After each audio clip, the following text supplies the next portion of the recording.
You're now experiencing data with Brian O'Neill. Experiencing Data explores how product managers, analytics leaders, data scientists, and executives are looking at design and user experience as a way to make their custom enterprise data products and analytics applications more useful, usable, and valuable. And now, here's your host, the founder and principal of Designing for Analytics, Brian O'Neill. Hey everyone, welcome back. Time for Experiencing Data again. And today I have Ganes Kesari on the line. Ganes is the co-founder and head of analytics at Gramener, which is a consulting firm based part in India, but also in New Jersey. Is that right, Ganes? That's right, Brian. Hey, cool. Hi. How's it going? Doing good. How are you? I'm doing great. And are you guys in other places besides New Jersey and India? We are in Singapore as well, so that's the third geography. Okay, got it. So you guys are all over the world spreading the analytics and data science love around the planet. So you you guys are a consulting firm, correct? You help companies with analytics and data science projects, products, solutions, correct? That's right, yeah. We primarily focus on insights and stories. So identifying insights using machine learning analytics and converting them into engaging data stories by using information design and the concept of storytelling. Got it. So if I read your background correctly, you have an MBA and you're an engineer by training, but you're working in a company that like blends design, storytelling, and then obviously the data side, the AI analytics work. So how did that come to be? Okay, that's a great question. So I've been an engineer by training, by profession. And once we started Gramener about 10 years back, so by the way, this is our 10th year anniversary next year. And so when we started Gramener, the focus was more on consumption of data. And that's where we saw the biggest gap in the market was. People were already comfortable with looking at data and early stages of analysis, but whatever analysis was done, they had trouble in taking decisions with it or even understanding it. So that's what we wanted to focus on. And when you talk about consumption of data, then design and understanding the user is part of it. So as part of the journey, we kind of trained ourselves on information design, user experience design. And at some point, I set up the design team for Gramener and I was heading it. So engineer by profession, but I was leading design. So for a couple of years before I handed over to one of the other co-founders. But so that's how I got into design. And I've been very passionate about addressing this challenge of business and how to bring in data to provide some solutions. So that way, I've seen these twin objectives of insights and communicating using design as very powerful and empowering when we talk to users. So that way, we trained ourselves, and we see that the reception is good when we take this approach. Got it. So I'm going to make a broad generalization here. I mean, I have talked to a lot of people in your shoes that are running firms like this, but my general perception is that most data science and analytics firms don't think about design as a core competency or part of analytics and data science, at least not beyond perhaps data visualization, like the kind of, as I call them, altitudes. It's kind of the lowest altitude surface level. Mm-hmm. So is there something that prompted you guys to feel like, hey, this isn't like an extra thing that you glom on at the end. It's actually like part of the core of the service that we provide, and that customers actually really value. They actually get a lot more value out of the technical work we do because it's presented properly. Like, was there a light bulb moment here that happened, or it's not? Your situation is abnormal to me, and maybe I'm wrong about that, but just in my experience, it's an abnormality to me. Yeah, you're right. Not many organizations who focus on analytics combine visualization or this form of thinking. So we did have a light bulb moment. We initially started off with energy analytics, very, very early days. And we had come up with algorithms to work on energy consumption and analytics in that space. What we found was, while the analytics was good, it didn't work as much. And when we looked at why people were not able to connect to it, that's when we stumbled upon the data consumption visualization. And then eventually when we spoke to some people and said that, is this really a problem for you? A lot of people immediately responded. And that was actually a pivoting moment for Gramna when we moved away from the energy analytics start. And then we moved fully into visualization and analytics very closely tied to that. Got it. And so do you have clients that come to you that want to pull this apart and say, well, we don't really need that. We just need a predictive model for X. Can you build us an AI for that? But we don't really need that design stuff. Like, do you ever get people trying to kind of cherry pick out your process and, they don't want you to prescribe what's necessary. They want to tell you what they need. Do you have to go through that sometimes? Interestingly, there are some cases, but the large majority, when clients come to us, they want to do something with data. So they are very broad, vague statements saying we want to get started with our data science journey, or we're having a problem with our sales function and we want to use data to solve it. So that's where a majority of clients come to us, those kind of problems.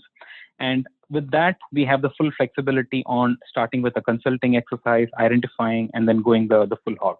The other scenario, like you mentioned, there are clients who think that they already are doing enough of, say, Tableau or other tools, visualizations, and they think they have in-house capabilities.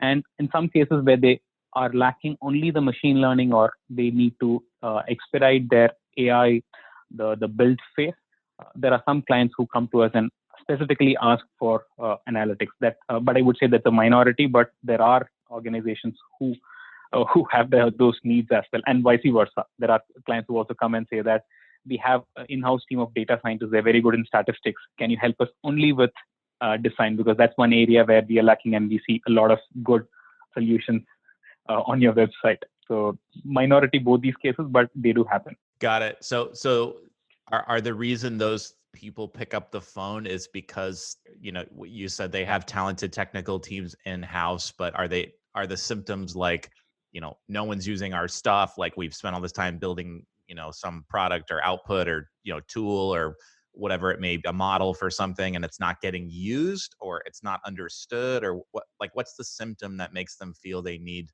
your help with, especially on the design side? Mm-hmm. So people, when they have some in-house analytics capability, if they're reaching out for design, then it's more of what you're saying, Brian, where people feel that the adoption hasn't happened. They have built algorithms, but no one understands or uses them. And then they try to buy some licensed version of some exploratory visualization tools, and they try their hand at it, and they figure out that it probably needs a lot more than some cute charts or some dashboards at the front. It can't be an afterthought.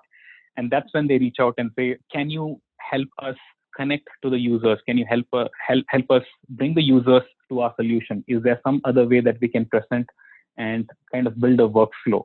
So in those cases, yes, that is one of the strong motives when people finally realize that analytics alone isn't sufficient. Yeah. And is that, and typically do you interface with this business stakeholder, or is it more the technical team that's they're not getting the results, they're not delivering the results the business is expecting, and so they're trying to, raise the quality of their work? Or is it more of a business person saying, man, our data science, we have these PhDs and they're really smart, but we don't understand like how does it come into you guys? Like, and how do you pull that together? If the answer is both audiences, then are you pulling these groups together, and how does that work? Interestingly, a few years back, if I talk about 5-6 years back, a lot of those inquiries used to come from the business teams, where IT and broadly the technology teams, at that time, I don't think we had much of the CDO role. It was either IT or the business, and it was mostly from the business side, where they used to reach out to us and say that we have a hard time getting what we want from our technology department. Right. So can you build this specifically for us? And it can be only for the business unit. So that used to happen a lot. And off late, with the data wave and this pretty much impacting every organization, every department, organizations have set up the chief data office role, and they have several functions around data. So now a lot more inquiries and a lot more engagements are happening centrally at the enterprise level, where they have realized the need for data science, and they want to run it centrally. So it's no longer isolated silos. we are seeing a combination, but increasingly more at the organization level and from technology organizations as well. And so is the gap between the business and the data science and analytics organizations getting smaller in your opinion then as well? Is that what you're saying? Yes, I see early stages in conversations compared to, say, the difference is relative, about 5-6 years back to now. There is definitely more conversations happening. The gap is smaller, at least in some of the mature organizations who made early starts. But if you look at the industry as a whole, there's still a lot of ground to cover. But for those who have started, I see a difference. Do you think the organizations that have a lot of ground to cover, do you think everybody in that space has to go through like a maturation process? Like you got to feel the pain, you got to spend a bunch of time building bad stuff, and then eventually you'll get tired of it, or your business colleagues will get tired of not getting what they want, and then the light bulb goes on? Or do you think the journey is going to be like, is culturally there's something changing like at a broader level in terms of awareness about the importance of this? Or do you think it's still like it's like a passage you have to go through? Like, yeah, I think it is more broader now. yeah, Maybe part of the hype around AI, where people suddenly have started talking about some of the cool stuff. How much value it actually delivers to the organization is still under question. There are a subset of organizations who have been able to manage and use it well. But thanks to some of those, the broader movements earlier, it was big data, now AI, and some of these buzzwords are prompting organizations to put in money. And also there are organizations who have seen some differentiation by adopting data. So when there are some leaders who have been able to achieve it in the market, so naturally there are others who want to emulate. And I see that this is a slightly broader movement where people are understanding the value of data, and they see that it is something that they can't avoid, or they can't prioritize it lower anymore. So I think it is starting to. So that's where I see that when I mentioned that enterprise-wide and technology organizations are taking it up, which means that it is a mandate given to them, and there is a budget being allocated there. So it's more of that kind of a case. Got it. Do you feel like my perception, in fact, I was in a LinkedIn conversation today about this, and some comments that Tom Davenport had made on this show a couple episodes ago.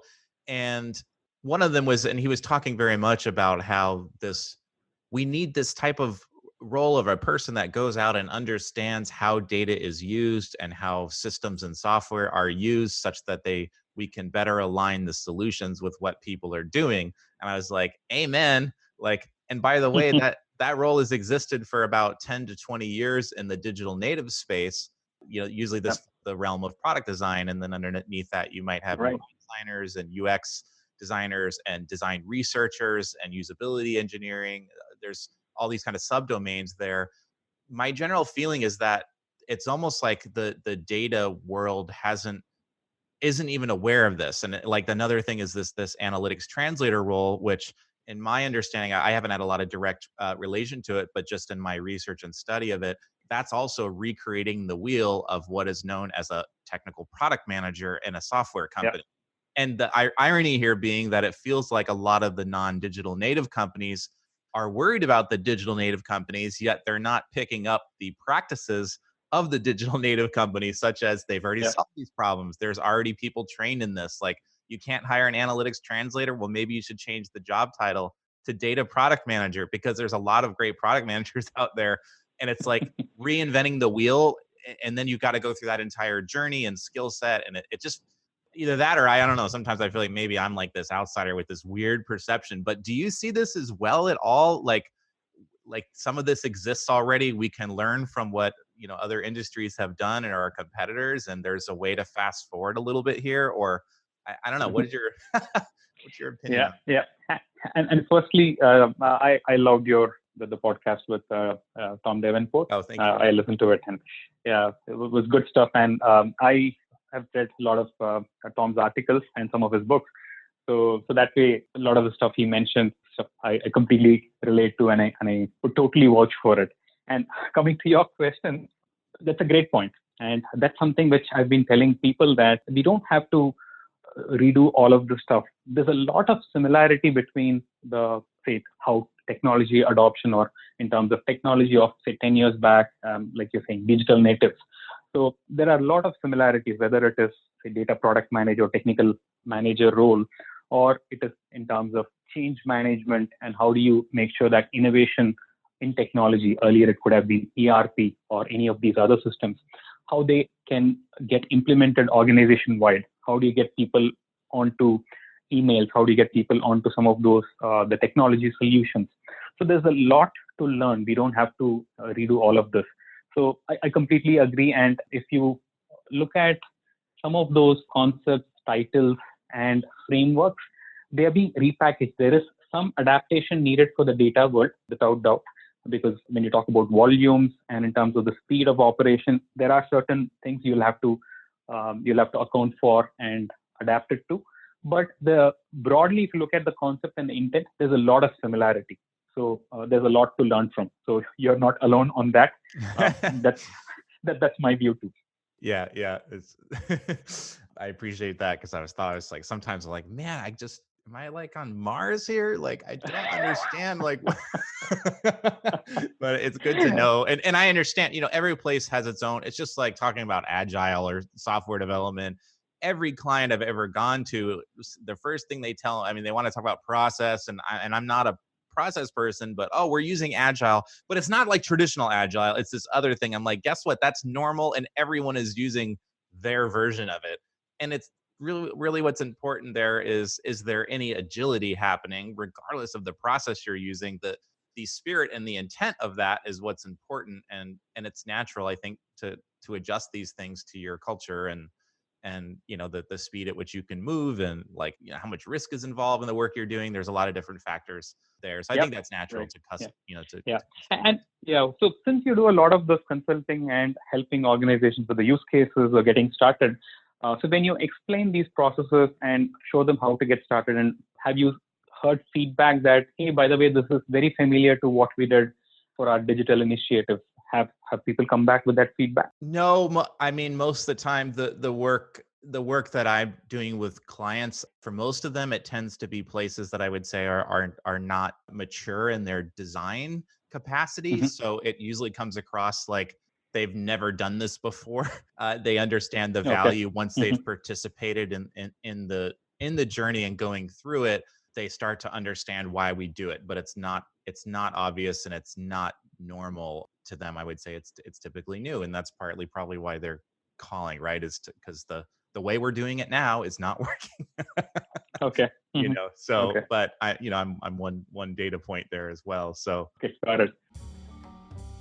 are you tired of building data solutions that don't get used, or they're undervalued by your customers, whether it's internal customers or maybe you have a software product and the customers aren't seeing the value of the data that you're presenting? If so, I'm really happy to announce that I'm going to be running a new seminar called Designing Human-Centered Data Science Solutions. It's an online seminar and seats are limited. We're going to try to keep it small. And this 4-week seminar is going to help you learn how to work on the human aspects of making your solutions really easy to use and making the value of them really obvious. As many of you probably know, you can get all the data and technical pieces right, but if your intended customer doesn't understand what it's for and how to take that data and make a decision, then it doesn't really matter what kind of plumbing and data pipelines you created in your warehouse and all the infrastructure that you might have stood up. It doesn't matter if that last mile isn't really solid. So I want to get your customers from saying, so what, and what do I do with this data, and kind of get them to a place where they look at your work as being really indispensable, and they really understand the value of what it is that you're able to do with your technical skill set. Whether you're an analytics translator, a data scientist, an advanced analytics practitioner, or perhaps you have a team of people who perhaps need some help with these non-technical skills, I hope you'll check out the seminar, and you can go to designingforanalytics.com/seminar to learn about the dates and the pricing and all that good stuff. So hope to see you there.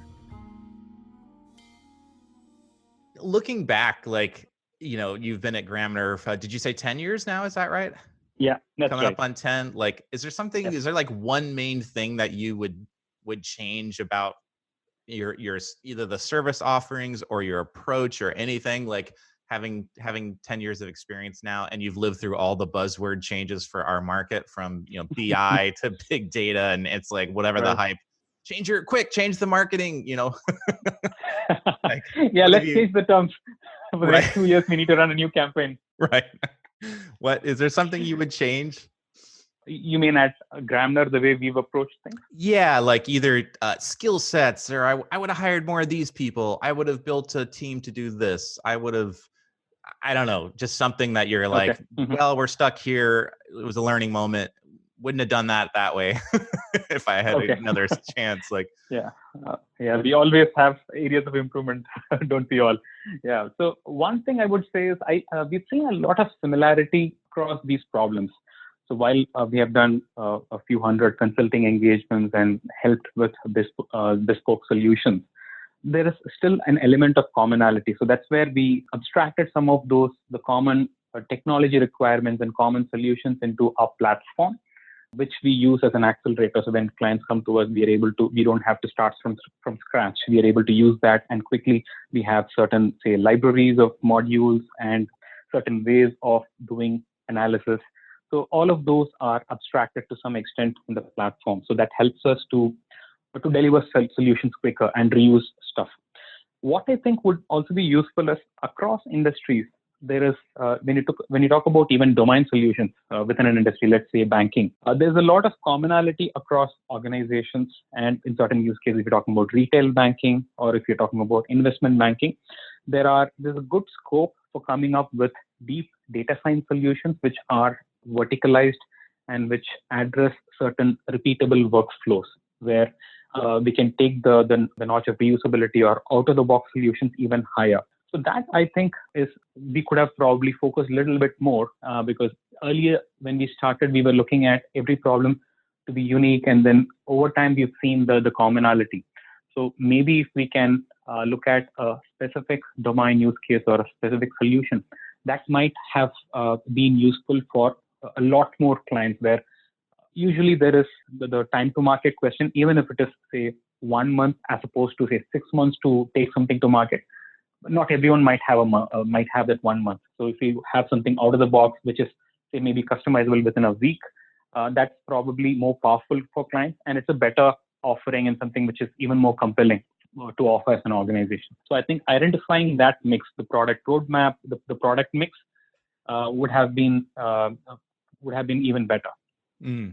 Yeah, I not to pull our podcast into like consulting talk or whatever, but I would tend to agree with that. I've also tried to come up with more reusable recipes for the work that I do, especially when there's repeated work, so that I'm, by me having, by you and I each having our own processes, we can accelerate and anticipate some of the work that that's needed to help our clients move more quickly. Right. And I used to be, as a designer, it's like, oh wait, you can't productize that, you can't systematize that. And I've really changed my own perception about, there's definitely like a process by which I go through. I just hadn't really written it down and followed it, and it really helps accelerate certain things. And so anyhow, I'm with you there.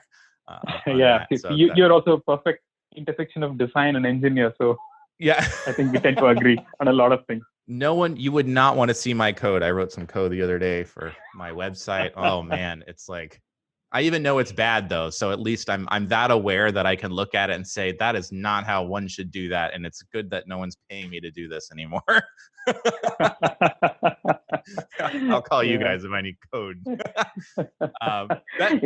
This actually, though, like kind of sort of ties into my next question. So we talked about data storytelling out here, and so when I hear this, I always think there's kind of this branch point, right?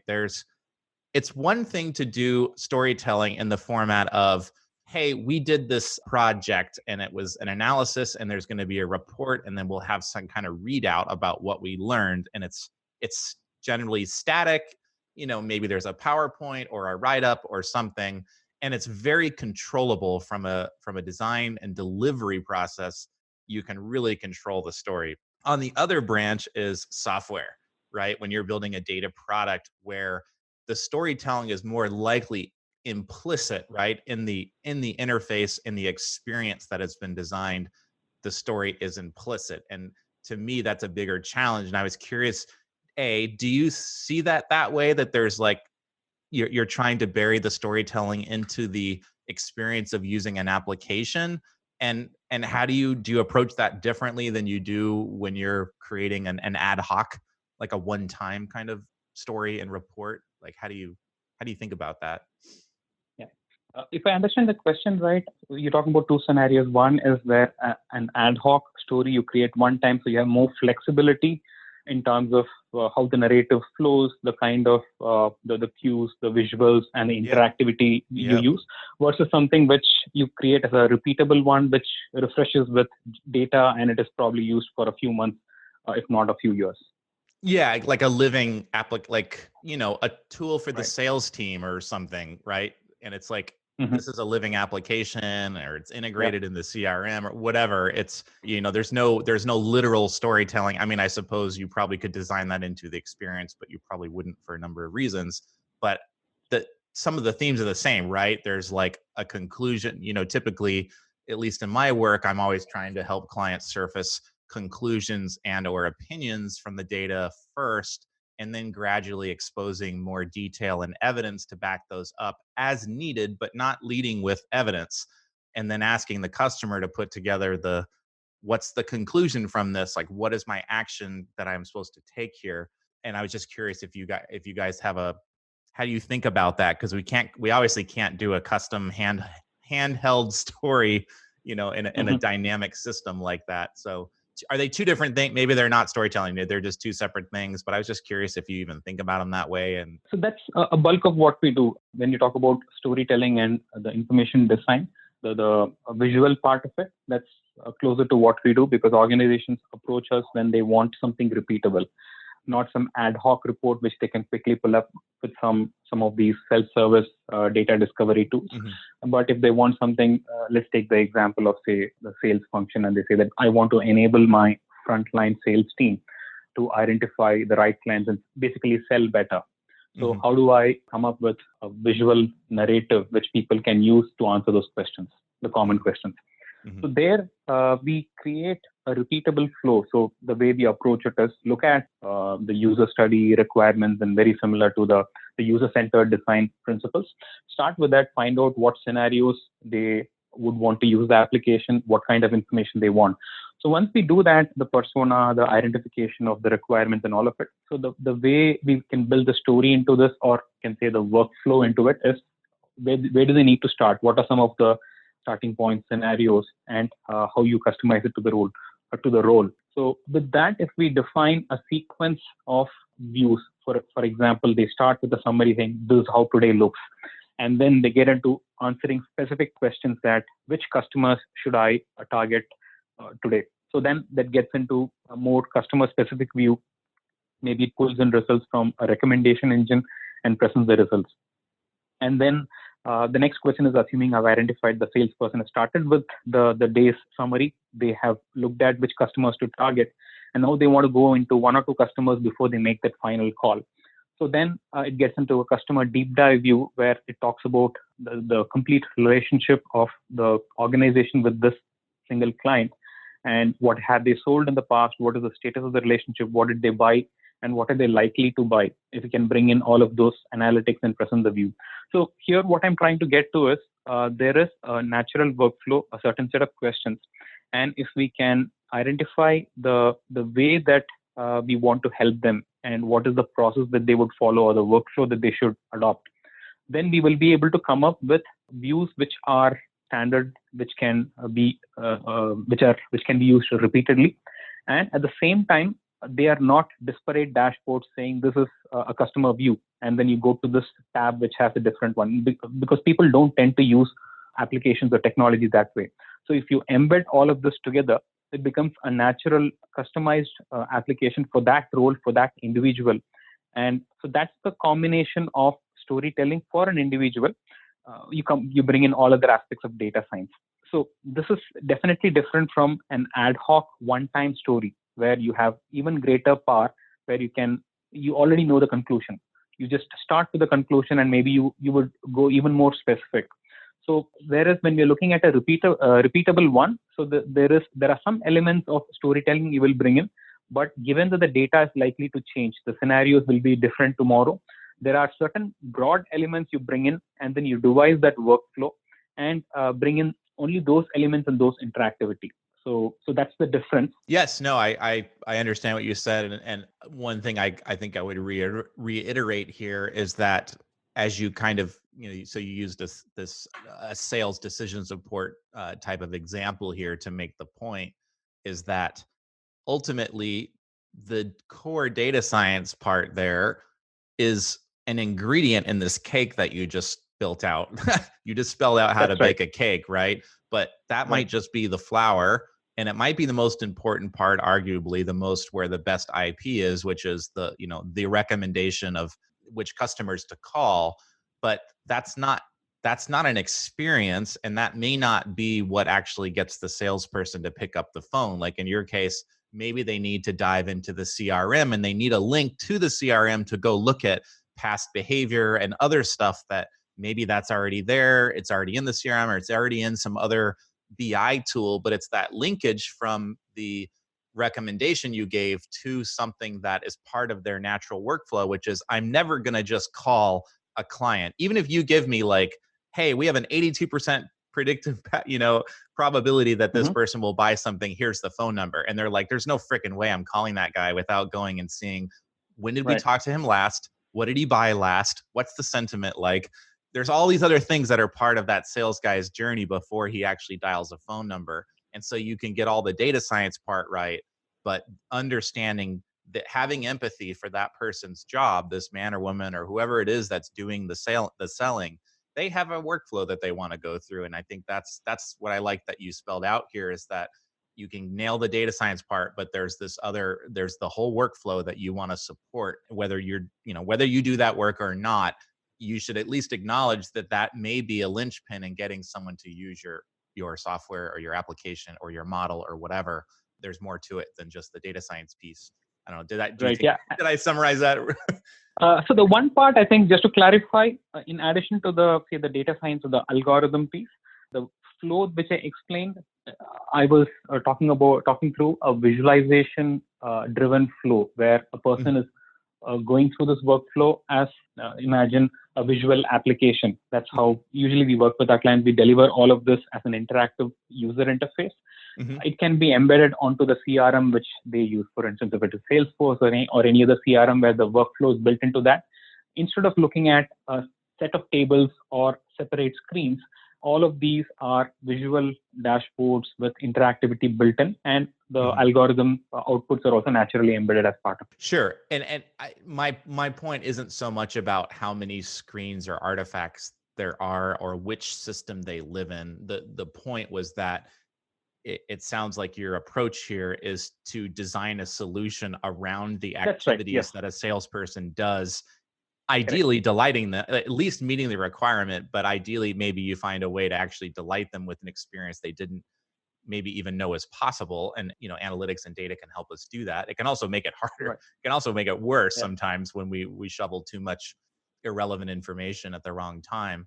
So I get what you're saying there. Do you involve design in the design of your so the algorithm design, right? So when you're working on advanced analytics and predictive modeling and things like this, do you have your designers involved with like thinking about who these customers are and then helping with the data collection in terms of like what is the right data and should we be factoring this data in and why aren't we factoring in X, Y, and Z as well if we're going to build a model on this because, hey, we've talked to these people and this is clearly a part of their decision making. Do you ever get them involved in that side where they're working with the data science group, really kind of upstream? Yes. Yeah. Always we do the data discovery phase before we get into the solution building. So we start off usually with understanding of the business problem, the challenges that the stakeholders are facing. And soon after we dive into the data saying, if these are the problems, these are the questions we want answered, what data do you have at hand already? So we do a data landscape study to find out what internal data do you already have. And there we suggest that these maybe you don't have those data already, but you need to collect these in the future. They become future data engineering projects. It could come in, say, a couple of months down the line, but this is useful to answer an important business question. So that is a useful subproduct from the discussion. And apart from that, there could be some other external sources which organizations aren't aware of. So we always come across cases where, for example, if you're running a digital marketing initiative, there's a lot of public streams available from Google and from other sources where you can scrape or connect to an API and pull out, which most organizations are not aware of. So identifying internal, external data sources, understanding the landscape, and finding out what use we can put the data to is something which we get involved in.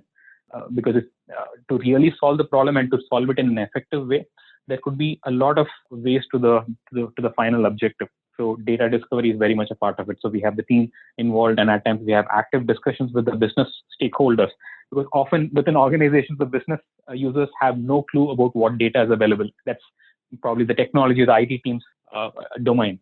And when we have a common discussion, bringing both of them together and say that this is your problem, this is the data, we need to solve it, and then have a mutual conversation. So that's when they also start asking questions in terms of how can we use this better. So that we find is very useful to come up with the corrective and a powerful solution. Got it. I have one last question here as we get kind of towards the hour here. And this has been great, by the way. I think really glad to have you on the show here to share some of these thoughts. How do you help when you bring these clients in, especially on the business side? It seems like today companies, especially on the business and product side, need help identifying the right types of data science projects. So it's the coming in the door, wanting to do machine learning or AI, not really knowing what that is or where it's applicable. And then you kind of have to unpack that, right? And get it back to a problem and then work it forward. How do you go about doing that? Like, or that's an assumption there. Are you actually having this? Do you see this problem coming in the door? And then do you guys have a process that you use to help clients actually figure out, is there a reason to use this tool or not? And here's why. Yeah, right. That is usually the first conversation we have.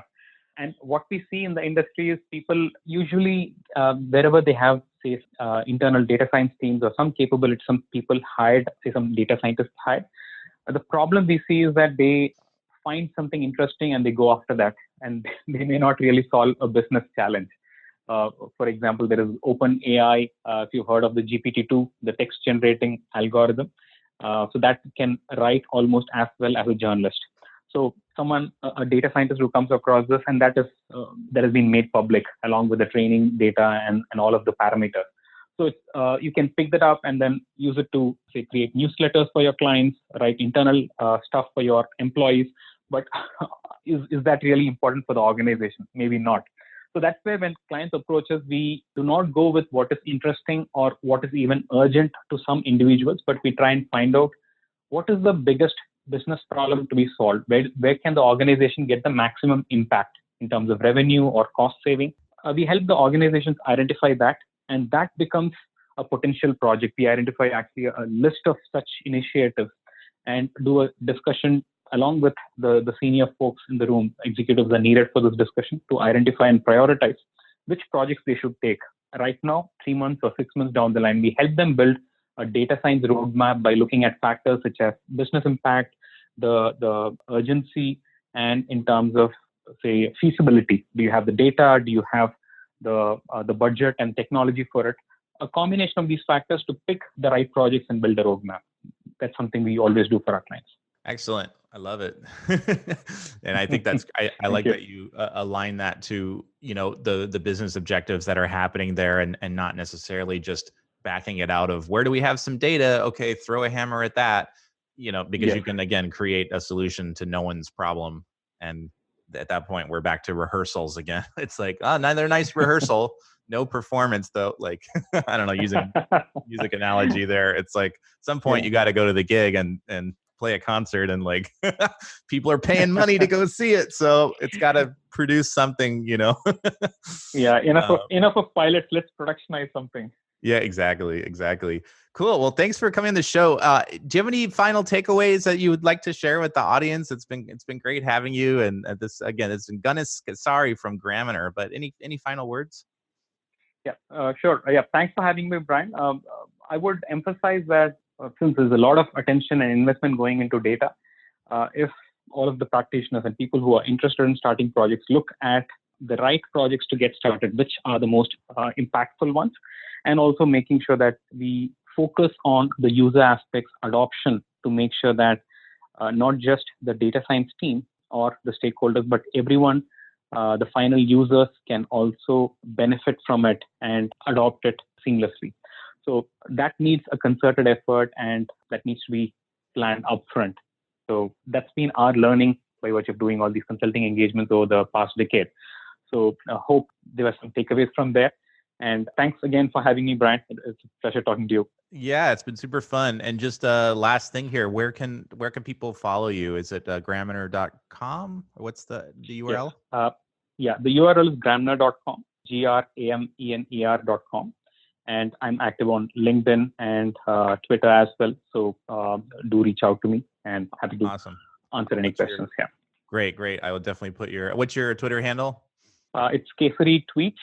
K3 Tweets. Kesari Tweets. Awesome. Cool. I will put those in the show links. And again, Thanks for coming on the show. It's been super fun. We hope you enjoyed this episode of Experiencing Data with Brian O'Neill. If you did enjoy it, please consider sharing it with the hashtag #ExperiencingData. To get future podcast updates or to subscribe to Brian's mailing list, where he shares his insights on designing valuable enterprise data products and applications, visit designingforanalytics.com/podcast.